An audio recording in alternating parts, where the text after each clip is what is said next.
പ്രധാനമന്ത്രി നരേന്ദ്രമോദി എന്തുകൊണ്ട് മണിപ്പൂരിൽ എത്തുന്നില്ല എന്നുള്ള പ്രതിപക്ഷത്തിന്റെ ചോദ്യത്തിന് വിരാമമാകുന്നു. ഈ മാസം 13-ാം തീയതി പ്രധാനമന്ത്രി മണിപ്പൂരിലെത്തും. മണിപ്പൂരിലെത്തുന്ന പ്രധാനമന്ത്രി ഇംഫാൽ, കാംഗ്ല, ചൊരാചന്ദ്പൂർ, ഫീസ്റ്റ് ഗ്രൗണ്ട് തുടങ്ങിയിടത്ത് പൊതുപരിപാടികൾ പങ്കെടുക്കും എന്നാണ് ഇപ്പോൾ ലഭ്യമായ വിവരം. ഇതിൽ ചില മാറ്റങ്ങൾ വന്നേക്കാം. ഇതിനിടയിൽ ഒരു റോഡ് ഷോയും മണിപ്പൂരിൽ പ്രധാനമന്ത്രിക്കായി ഒരുങ്ങുന്നു എന്നുള്ള വിവരവും പുറത്തു വരുന്നു. അതിന്റെ ഭാഗമായി ബാരിക്കേഡുകളും മറ്റുമൊക്കെ ഇപ്പോൾ നിർമ്മിച്ച് തുടങ്ങിയിരിക്കുന്നു.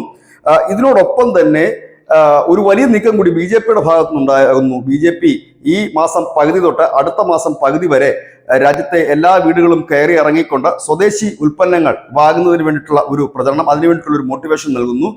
അതായത് ഒരു ഉൽപ്പന്നം നിങ്ങൾ തിരഞ്ഞെടുക്കുമ്പോൾ അതിൽ ഇന്ത്യക്കാരൻ്റെ അധ്വാനമുണ്ടോ എന്ന് ഉള്ളത് നോക്കി വാങ്ങണമെന്ന് പ്രധാനമന്ത്രിയുടെ പ്രസ്താവനയ്ക്ക് ചുവടുപിടിച്ചുകൊണ്ടാണ് ഈ ഉത്സവകാലത്ത് സ്വദേശി ഉൽപ്പന്നങ്ങൾ അത് വാങ്ങുക. കാരണം ഇന്നിപ്പോൾ സ്വദേശി ഉൽപ്പന്നങ്ങൾ എല്ലാ ബ്രാൻഡുകളുമുണ്ട്. അതോടൊപ്പം തന്നെ കോമ്പറ്റീഷൻ നിറഞ്ഞൊരു ഫീൽഡാണ്. ഇതിൽ ഇന്ത്യൻ ഉൽപ്പന്നങ്ങൾ അനവധിയുണ്ട്.